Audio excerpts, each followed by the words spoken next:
Welcome to Beyond the Coverage. I'm Chris Horner. Today's episode brought to you by the Horner Cycling Foundation, where August 10th we want you to save the date because we're bringing back the Cascade Cycling Classic for one day and one day only. It's going to be the downtown Bend Criterium on August 10th, and we're also hosting the Oregon State Master and Junior Championships along with the pro men's and pro women's field that'll finish out that night on August 10th. So save the date. I'll put a link down below. If you could help out with a small donation, that'd be fantastic, and Molly would highly appreciate it. Now, what do I want to talk about on today's Beyond the Coverage? Well, we have the Olympic men's road race coming up, and we go back into the Tour de France, and I bring you into an interview that Tadej Pogacar said.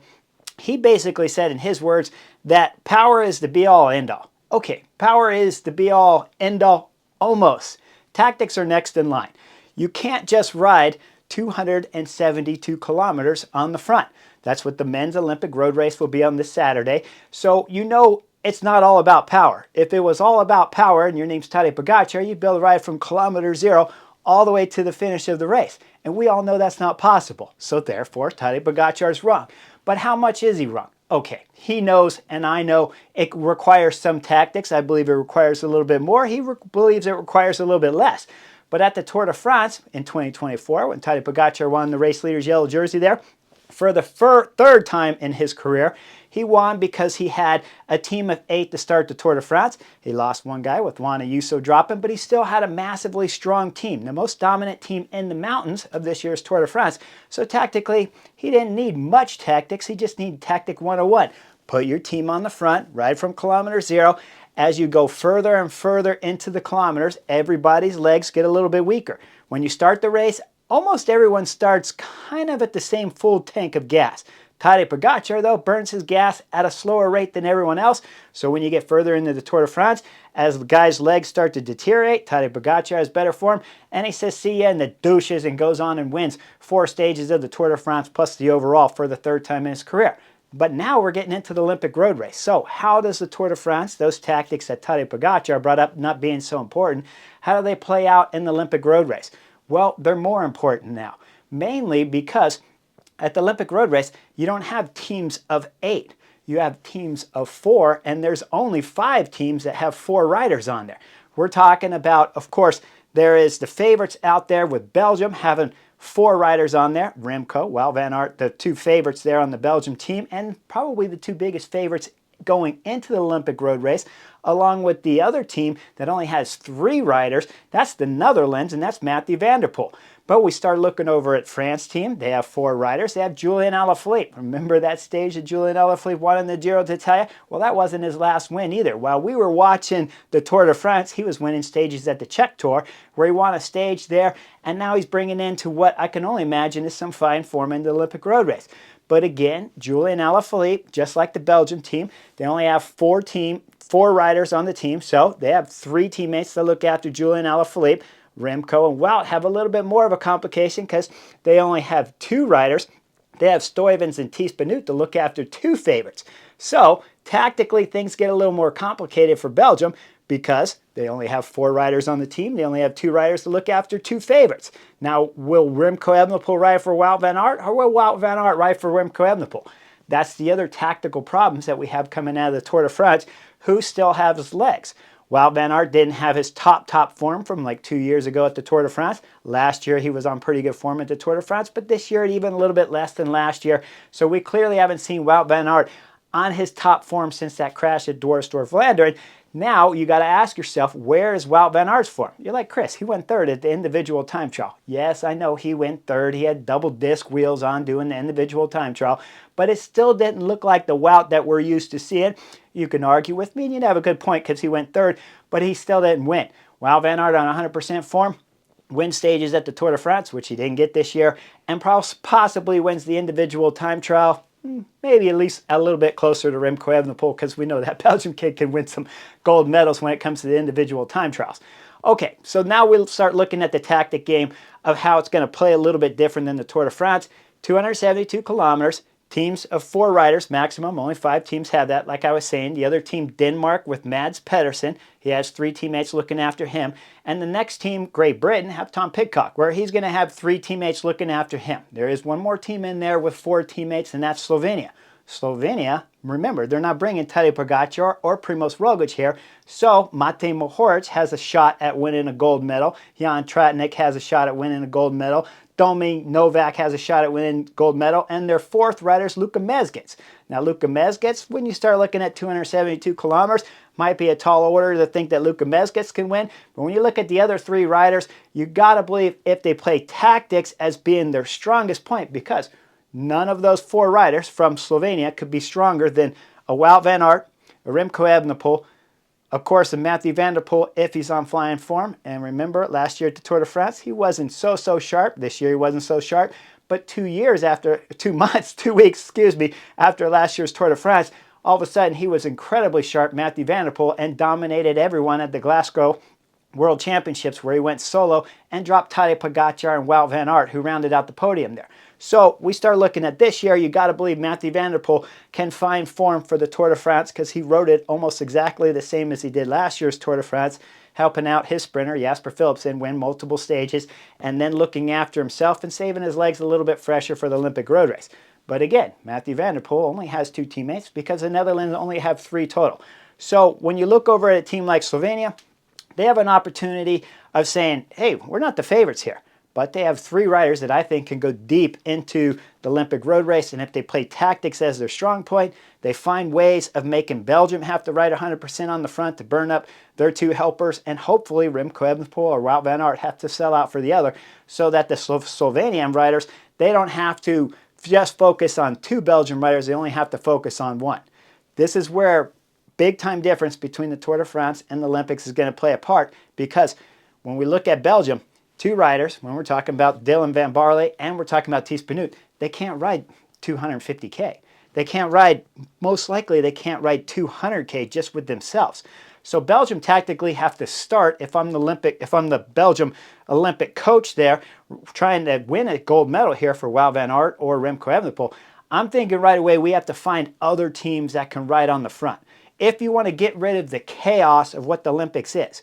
Remember, with the small teams, if you have a mechanical, you don't have teammates that could be back there in numbers helping you, or if you send your teammates back, if Mathieu van der Poel was to flatter have a mechanical and his 2 teammates have to go back for him, remember it's Dan Uhl and Dylan van Baarle there riding for Mathieu van der Poel. So if they have to go back for Mathieu van der Poel, that means if attacks are happening, Team Netherlands can miss those attacks. So that's why it's a big time difference between the Tour de France with 8 riders versus here with 4, 3, and some nations only have 2 riders, right?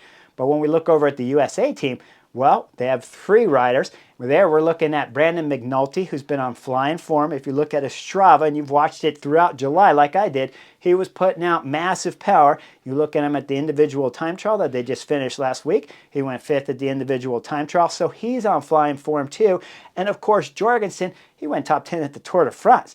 Jorgensen was magnificent at the Tour de France riding for Visma Lease bike, helping Jonas Vingegaard win a stage there at the Tour de France on stage 11, and then of course helping him wrap up 2nd on the general classification, only to Tadej Pogacar, who won the Tour de France, as of course you already know. But either way, riders like Jorgensen and riders like Brandon McNulty are in such fine form that they have a shot, a realistically high shot of winning a gold medal. But they need to play more tactics than, of course, Belgium does. Belgium with power, Remco with Wout van Aert, they have solid power, but they don't have the numbers to go 272 kilometers. They don't have the numbers to have multiple mistakes with flat tires. They don't have the numbers to keep sending guys back to the car and getting water and stuff while they're supposed to be riding at the front, making the race hard or controlling the brake that's up the road. So unlike the Tour de France, where Tadej Pogacar said tactics isn't really that important, it's more power, be all end all. True at the Tour de France, less true here at the Olympics. So while you're sitting on the Chesterfield and watching the men's Olympic road race, remember, when it's tricky, technical, lefts and rights, every time you go into a hard left turn, hard right turn, there's big accelerations coming out of that. That stretches the field. Here at the men's Olympic road race, at this moment, there's 90 riders, under 100 riders listed as starting the men's Olympic road race, which means the peloton's smaller too.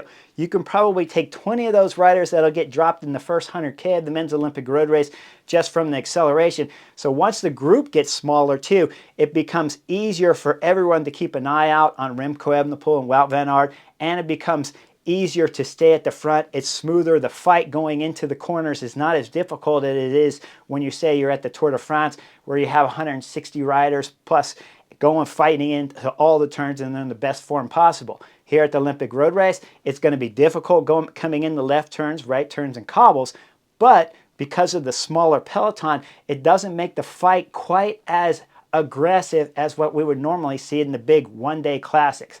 Now, when I'm sitting on the Chesterfield and I'm watching the men's Olympic road race, in my mind, honestly, I would never trade a Road World Championship victory for an Olympic medal, although I understand the value of the Olympic medal in terms of the financial value.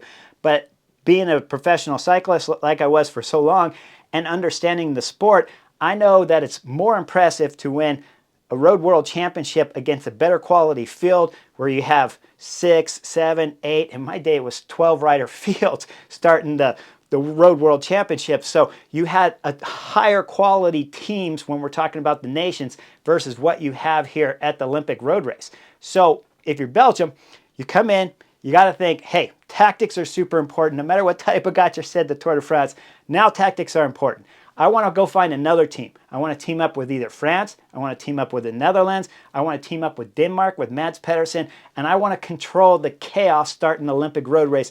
And I want a couple riders from each of the teams to get on the front, control the race all the way into, we'll say, the last 100 kilometers of the race, and then start allowing a little bit more freedom of, okay, we were a team. Instead of just having 4 riders, we're 12 riders. We teamed up with 2 other teams. We kept the race together for 172 kilometers. Now in the last 100 kilometers, we're going to start lighting things up. But the most important thing for Team Belgium is you got to have Wout van Aert and Remco Evenepoel going in to at least the last 100 kilometers. I would prefer to see the last 30 or the last 50 kilometers myself, but you got to get these 2 guys into at least the last 100 kilometers. So Remco Evenepoel, if he can get a gap on everyone, can go into time trial mode and show that it is just power that can win the Olympic gold medal. Although we know it's not just power. It's always going to come down to tactics. So when you're sitting on the Chesterfield and you see that is Denmark riding there with Belgium, most likely they've teamed up early in the Olympic road race to avoid the chaos